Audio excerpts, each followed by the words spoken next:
हर हर महादेव, जय श्री केदार। तो दोस्तों, चार धाम यात्रा में गए श्रद्धालुओं की इतनी मौत क्यों हो रही है? चार धाम मतलब गंगोत्री, यमुनोत्री, केदारनाथ और बद्रीनाथ धाम। इन धामों की यात्रा में गए श्रद्धालुओं की मौत कैसे हो रही है? सबसे ज्यादा तो केदारनाथ धाम में। इन धामों की यात्रा इस साल 2025 में 30 अप्रैल, 2 मई और 4 मई से शुरू हो गया है। इसमें पिछले 21 दिनों में 10 लाख से ज्यादा श्रद्धालु यात्रा कर चुके हैं, लेकिन 32 लोगों की मृत्यु भी हो चुकी है। और पिछले साल की बात करें तो पिछले साल 2024 में चार धाम यात्रा के दौरान कुल 52 श्रद्धालुओं की मौत हुई थी। इनमें सबसे ज्यादा 23 मौतें केदारनाथ धाम में दर्ज की गई। अन्य धामों में बद्रीनाथ में 14, यमुनोत्री में 12 और गंगोत्री में 3 श्रद्धालुओं की मृत्यु हुई थी। तो ये मृत्यु कैसे हो रही है, आइए जानते हैं।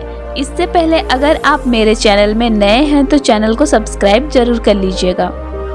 तो चार धाम के दर्शन के लिए 4000 मीटर से भी ज्यादा ऊंचाई तक की चढ़ाई करनी होती है और ये ज्यादा ऊंचाई वाले जगहें हैं, इसीलिए ये यात्रा मुश्किल मानी जाती है। चार धाम यात्रा गढ़वाल हिमालय में ऊंचाई पर होता है, इसीलिए इसे उच्च ऊंचाई वाले यात्रा कहा जाता है। उच्च ऊंचाई वाले क्षेत्रों में आमतौर पर तापमान काफी ठंडा होता है, ज्यादा बारिश होती है, तेज हवाएं चलती है, कम वायु दबाव होता है और हवा में ऑक्सीजन का स्तर भी कम होने लगता है। और जैसे कि आप लोगों को पता ही है कि केदारनाथ धाम ऊंचाई पर स्थित है। ये समुद्र तल से 3583 मीटर की ऊंचाई पर स्थित है। ये इतनी ऊंचाई पर स्थित होने के कारण यहाँ पर ऑक्सीजन की कमी होती है, मौसम ठंडा रहता है और इसका जो यात्रा होता है गौरीकुंड से केदारनाथ धाम तक का, ये काफी कठिन मार्ग वाला होता है। काफी चढ़ाई है इस रास्ते में।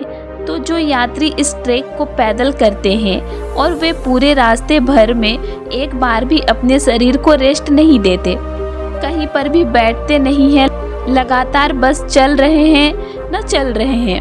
ऐसे श्रद्धालुओं को ऑक्सीजन नहीं मिल पाता है क्योंकि केदारनाथ धाम काफी ऊंचाई पर है, इसीलिए।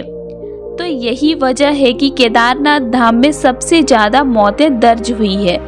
देखो, पहाड़ों में मौसम कभी भी बदल जाता है, तुरंत धूप, तुरंत बादल तो तुरंत बारिश भी होती है। और केदारनाथ धाम में तो बर्फबारी भी होती है, तो इसी कारण स्वास्थ्य बिगड़ने की घटनाएं भी काफी बढ़ जाती है। स्वास्थ्य विभाग के अधिकारियों का कहना है कि इनमें से अधिकांश मौतें दिल का दौरा, उच्च रक्तचाप, सांस की तकलीफ और ऑक्सीजन की कमी के कारण हुई है।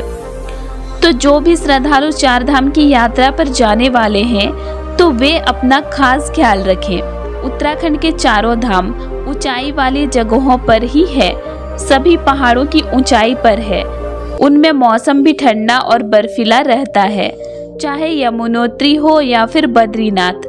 वहाँ गर्मी के मौसम में भी इर्द गिर्द के पहाड़ों पर बर्फ ढकी नजर आती है। तो चलिए अभी हम जानते हैं कि कैसे ऊंचाई वाले जगहों पर हृदय स्वास्थ्य पर असर डालती है।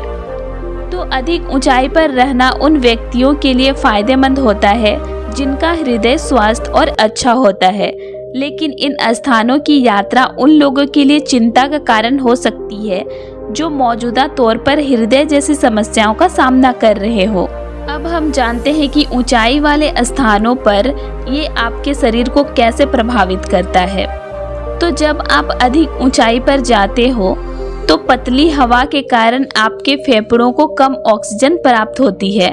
यह आपके फेफड़ों और हृदय पर इसीलिए ज़्यादा जोर बढ़ा देता है क्योंकि आपके शरीर के बाकी हिस्सों को भी लगातार ऑक्सीजन युक्त रक्त की ज़रूरत होती है, जिसकी मात्रा पर असर पड़ने लगता है। इसी वजह से बहुत अधिक ऊंचाई पर बहुत से स्वास्थ्य लोगों को भी चक्कर आना, सिर दर्द और थकान जैसे दिक्कतें होने लगती है। इस पर ठंड ज़्यादा हो और बर्फीली हो तो हेल्थ पर जोखिम और बढ़ जाता है। तो यदि आप किसी हृदय संबंधी, स्वास्थ्य संबंधी समस्या का अनुभव करते हैं तो अधिक ऊंचाई का आपके शरीर पर और भी अधिक प्रभाव पड़ सकता है। तो जो भी श्रद्धालु को हृदय रोग है तो उसको क्या क्या सावधानियां बरतनी चाहिए। तो जब आप उच्च ऊंचाई वाले स्थानों पर जा रहे हैं तो आप ज़्यादा से ज़्यादा पानी ज़रूर पिए।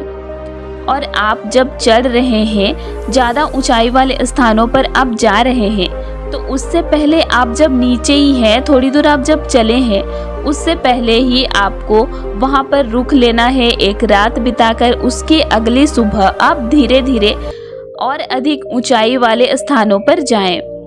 और समुद्र तल पर आपकी आदत की तुलना में धीमी गति और कम तीव्रता से व्यायाम करें। उचित रूप से हाइड्रेट रहें, पूरी नींद लें। उच्च ऊंचाई पर हृदय और रक्तचाप की दवाओं को संभावित रूप से समायोजित करने की आवश्यकता के बारे में अपने हृदय विशेषज्ञों से बात करें। देखो, ऐसा नहीं है कि जिसको मतलब हृदय में प्रॉब्लम है वही बस इस यात्रा के समय सावधानी बरते, ऐसे नहीं है। जो नॉर्मल हैं, जिनको कोई प्रॉब्लम नहीं है, उनका शरीर पूरी तरह से स्वस्थ है, उनको भी सावधानियां बरतनी चाहिए केदारनाथ धाम यात्रा या फिर 4 धाम यात्रा के टाइम पे। केदारनाथ धाम का यात्रा खड़ी चढ़ाई वाली है, तो आप रास्ते में खाते पीते चढ़े, कुछ दूरी में अपने शरीर को रेस्ट दे, फिर यात्रा करें। ठंड काफ़ी ज़्यादा होती है तो इसीलिए गर्म कपड़ों को ज़रूर रखें अपने साथ। और केदार घाटी का मौसम कभी भी खराब हो जाता है और बारिश कभी भी हो जाती है, इसीलिए आप अपने साथ छाता या फिर रेनकोट जरूर रखें। और ये 4 धाम की यात्रा आमतौर पर मई से शुरू होता है, क्योंकि इसी समय के आसपास केदारनाथ बद्रीनाथ के कपाट खुलते हैं। ये यात्रा अगले 6 महीने तक के लिए चलती रहती है।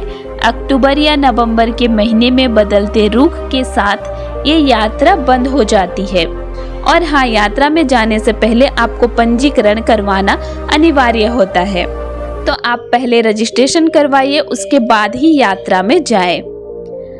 तो आज के लिए इतना ही। और आप लोगों को मेरा आज का इन्फॉर्मेशन कैसे लगा ये मुझे कमेंट करके ज़रूर बताइएगा। और वीडियो अच्छी लगी तो वीडियो को लाइक कीजिए और साथ ही चैनल को सब्सक्राइब भी कर लीजिए। और अगर आप लोगों को केदारनाथ धाम से रिलेटेड और भी वीडियोस देखने हैं तो मेरे चैनल में अपलोड हैं, आप उनको देख सकते हो। तो चलिए फिर मिलते एक नई वीडियो के साथ। Thanks for watching.